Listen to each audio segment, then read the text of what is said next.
small business people and real estate agents. Today, I want to share a story on what somebody did that was super simple. He was super disciplined about it. He did it every day, just a little bit of time every day. He was consistent about it, and it generated millions and millions of dollars. Stay tuned, and I'm going to tell you and show you how someone else did this simple thing and has built an amazing professional reputation, has made friends, and is making millions of dollars using this simple thing as his primary business development process.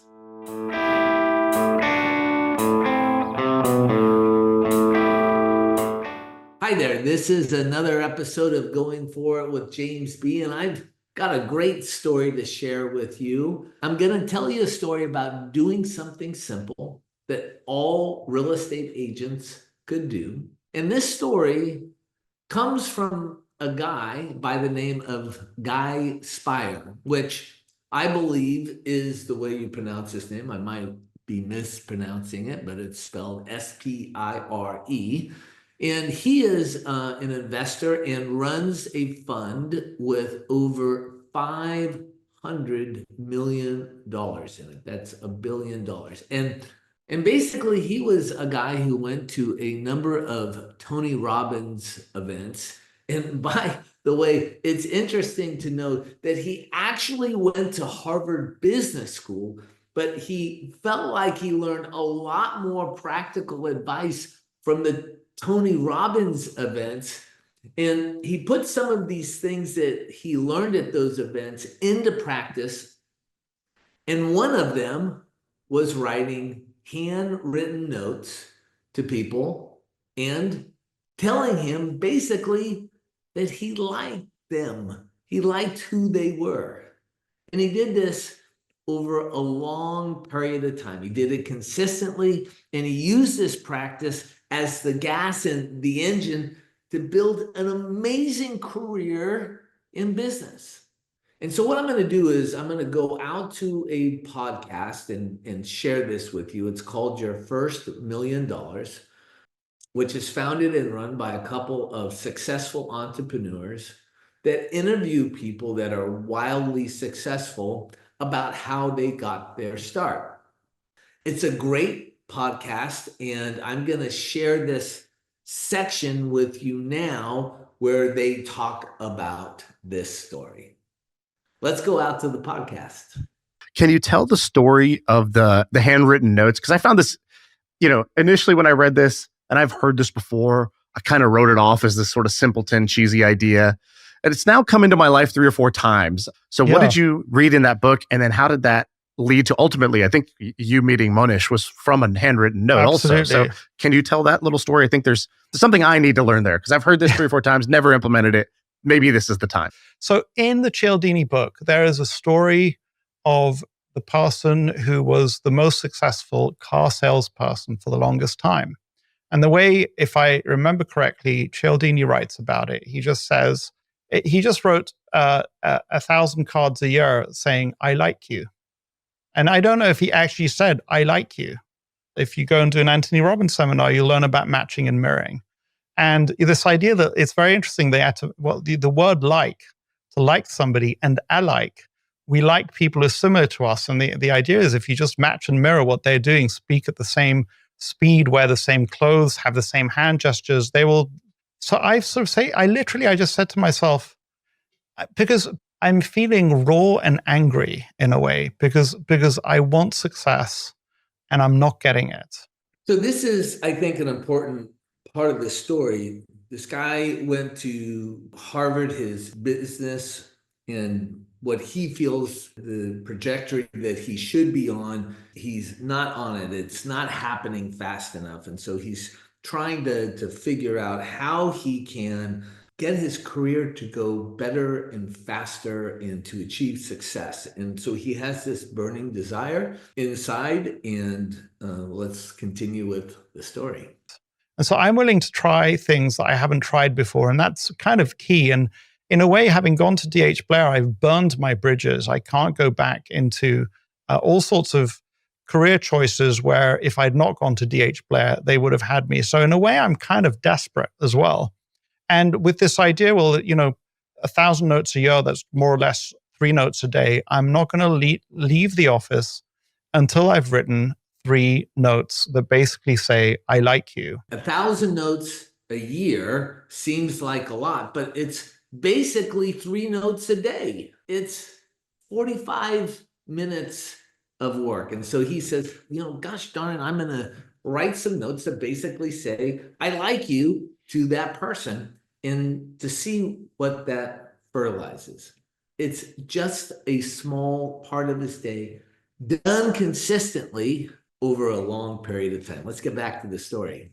And so I realized that saying I like you feels a little weird. And so, but thank you feels a lot better. So I think I can do that. And if I leave the office without having done that, it means that I actually don't want success that badly. And somehow... I love this so much.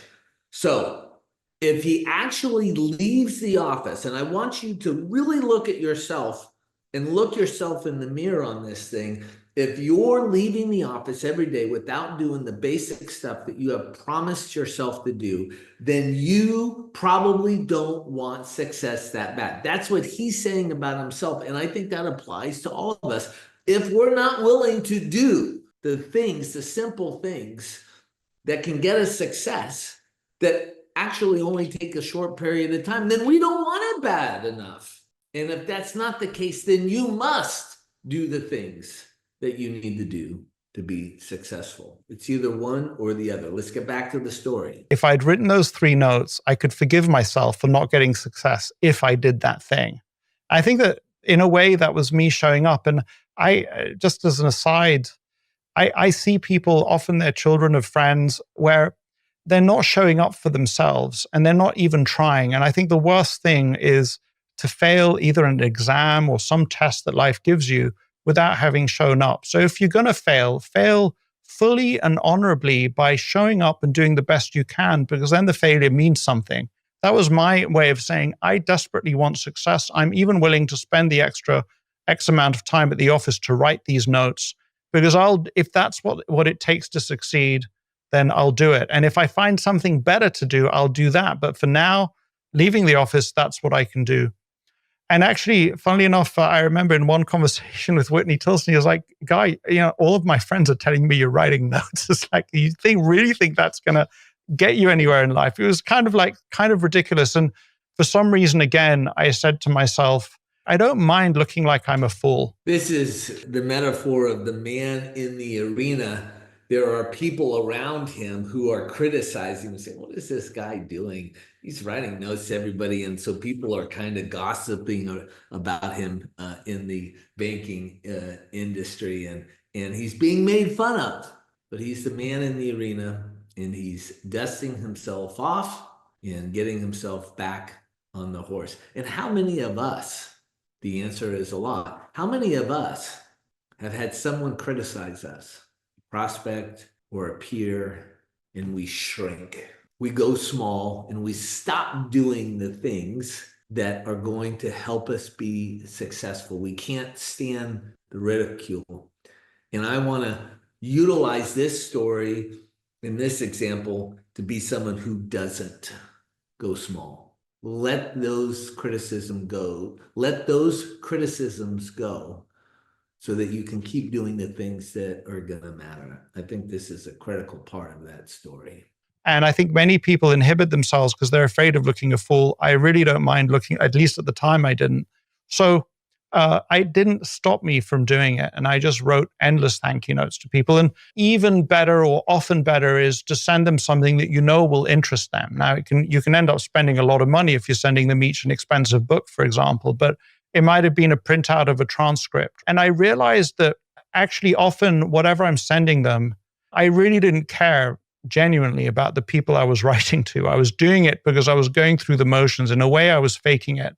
So then, I'm writing a note to XYZ person, and I actually take the time to think about them a little bit. And I realized that the act of writing the note changed my insides, made me care about them a little more. So I was actually becoming more caring through the act of writing the note. And this idea that sometimes you don't have to feel it to do it. Do it and you'll feel it later. And that's absolutely fine. I love that. The action comes before the feeling. Remember that. If you don't feel like doing something, the action, the doing is what creates the feeling. And that's a huge point right there. I just want to add one thing, almost going back to the Tony Robbins thing. He tells this story when you're at the event. He's like, okay, we're going to play a game. Look around the room, find everything red. Find as many red things as you can. Winner is whoever finds the most red things. Look around, look for red, look for red, look for red, look for red. And all of a sudden you're looking around, you see that the fire alarm is red. You see that the chair is red. You see that the screen has a little red thing on it. You see red everywhere. He says, all right, close your eyes and tell me about something blue. And everybody laughs. And it turns out we didn't see anything blue. We were so fixated on red. Yeah. And he said, there's a part of your brain. He's like, there's a couple things there. Number one, when I told you to look for red, you suddenly saw so much red. When I told you to look for blue, when I asked you what was blue, you saw none because you were only looking for red. Yeah. I think this story is interesting because it applies to a lot of real estate agents that only see roadblocks or they see opportunity. If you tell yourself, go look for opportunity, look for opportunity, look for opportunity, look for opportunity, you're going to find it. That's a sub note, but I just wanted to throw that out there. And he says there's a part of your brain called the reticular activating system, which is it's your heat-seeking missile. It's the part of your brain that actually says, ignore everything. There's too much stimulus. Only pay attention to what matters. But what matters is you get to program that. Yes. And so when you're when you're looking at buying a car and you're thinking about maybe I'll buy a BMW, suddenly on the road you see that's that BMW. Oh, that's the one with the different wheels. That's the one with the trunk space. And you start to see it's not that the BMWs suddenly appeared. It's they were always there, but your brain had called them white noise before. And now you've told your brain BMWs matter, pay attention. And so how do you use this part of your brain to your advantage? And so what you were doing with the notes where you said, doing it will cause the feeling later, which is if I'm going to write the thank you notes, that means I need to thank them for something. So I need to pay attention to something that I appreciate about them, or I need to pay attention to what they're interested in order to give them this note. And you become suddenly a more caring, interested person because of that. Gratitude works the same way. I know I had this practice where every night I would say, just me and my wife, we would say, all right, give me three things you're grateful for today. Yeah. Moments of the day you were grateful for. So not like I'm grateful for my family's health, this abstract concept, but like, what was a moment of the day? And at first it's really hard. And you realize, man, I'm such a jerk. I don't even pay attention to my life. How could it be that I just went through the motion state, had nothing? You do that 2 or 3 days, and suddenly during the day, you start stashing it. You say, oh, that'll be one of my 3 things for the night. You train your brain to look for things to be grateful for, which makes you a more grateful person. And that was such a huge unlock for me. And what you're describing is essentially a similar phenomenon, a similar pattern where the act of writing the notes caused you to then be more interested in other people and genuinely care about them. And you know what's interesting for me is there was a certain point at which I would get interns to do just that. I just say your job as an intern is just to get a list together of people that you care about because and write notes to them. And I don't think that there's even one case, or none comes to my mind right now, where somebody really implemented it. And it kind of like really frustrating for me because this is an interesting thing. Building this database, which everybody is told to do in real estate, and almost nobody does. We help you do that. That's why you're here. It's so important to build out this database. And then the act of acting like you care actually makes you care about all these people, and you're building this amazing network. But the thing that's interesting about this point is he has all these interns that are coming to work for him, to learn from him, and he's giving them advice, and not one of them did it. It's insane. Success leaves clues is what Tony Robbins often says, and this guy has got a lot of success, and he's specifically saying this is what I did, and they're going, that doesn't count. The cheesy thing actually is the thing that is driving this guy's success.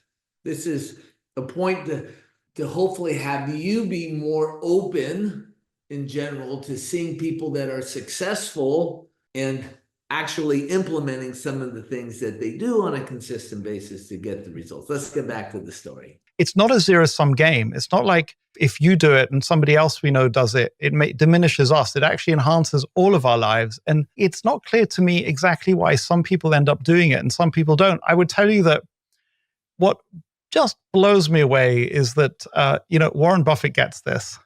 Warren Buffett is giving gifts to me. He's writing the equivalent of thank you notes to me. I'm a nothing in his life. And he's not doing it every day. He's not necessarily doing it every year, but every 2 or 3 years, he sends me something or does something via his assistant. Like Warren Buffett is doing that, Wait, really? So Warren Buffett does it? Is he successful? Maybe. Maybe it's worthwhile to do something like this or something similar. Food for thought. So Warren Buffett sends you something like a thank you note or something like this? It's like a holiday card. But here's I don't know if we're doing video. I have one that I could pull out. So do you let me step away for a second and pull one out and demonstrate it? Bear with me.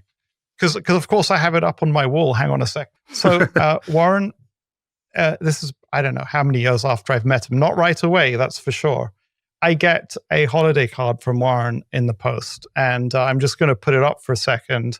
And then we can talk about it because it is so clever. So let's see. You can see that. And there we go. Yeah, Warren, Santa. I can't read the text, but I see Warren Warren Buffett with Santa. So of course I framed it. But the key there is that it's a card which is, I'm going to look at it now because I need to remember. So it's 2011. And he's crossed out Geico, Burlington Northern, Santa Fe, and McLean. And then it's sort of like companies that he maybe would want to buy. It's got ExxonMobil, Wells Fargo, Google, and there's Warren next to Father Christmas there. But here's the key. So he says, either I finish this list by Christmas or I occupy the North Pole. Probably it was around the time of Occupy Wall Street. But then what he's done is he's scrawled on it, and I don't know how many of these he does every year. Guy, happy holidays. I enjoyed your 2010 report, Warren. And so, so the key there is like the other side's got nothing on it because who cares? Because, maybe Guy's going to frame it. You don't want to put anything on that side. And what makes it special is he's personalized it to me and he's understood that is an enormous gift to the people who receive it. And, you literally, this is a Monash expression. When I received that, you needed to peel me off the floor. I was sort of, and what am I to him? Really, of all the people that he knows, what am I to him? He's had dinner parties with Katharine Graham in Washington where he's met heads of state and head of the Commerce Department and the head of the Federal Reserve. And now he's sending that to me. And he's doing reciprocation. He's giving out the equivalent of sweets. He's giving out the equivalent of a thank you note. He's showing this individual that he, in some way, cares about me as an individual. And he's doing it in a pretty efficient way for him and in a way that allows me to get all excited and tell Shan Puri all about it in a podcast. He understands this stuff. He freaking understands this stuff. Well, I think that's amazing. I did not know that he does that. So that's very cool. Okay, let's stop there. This has been a great example of taking something simple and doing it consistently, being disciplined day in and day out without fail, and the results of what can happen when you commit to this. And remember what he said, if he wasn't willing to do this before he left the office, he would have to admit to himself that he didn't want success that bad. I and the partnership executives that you work with want to encourage you to do something similar, that we would love for you to go all in because we know it is going to make a significant difference in your business over a period of time. And that is simply making 5 telephone calls, having 5 short conversations, or leaving 5 short voicemails to let them know that you were thinking about them, or to thank them, or to tell them that you like them, and texting 5 personal texts every day in total, in aggregate, to 10 different people in your database, and repeating this every day until you've gone through the entire database of your sphere of influence, and then starting the process over. This would take less than 1 hour of proactive work per day. I'll say this again. It would take you less than 1 hour of proactive work per day. And this process can literally make you millions of dollars. 1 hour of proactive work per day. What would you do if you had $1 million in the bank, or $2 million in the bank, or $3 million in the bank? You could absolutely have that in your bank account if you committed to doing something simple every day for about an hour a day. I want you to take a look in the mirror. Look at yourself. Look into your eyes and ask yourself, what do you need to do to step out of being average? Which, by the way, average is normal. That's normal. But I don't think you want to be normal. I don't think you want to be average. I think you want to be extraordinary. And I think that because you're watching this podcast, most likely you're probably with Fusion Growth Partners, and that is why you're here. And what that means is, if you truly want success, you have to commit to the daily and simple practices. This has been another episode of Going For It with James B. I hope you have found this valuable and thought-provoking and worth your time. Thanks so much, and we'll see you in the next episode.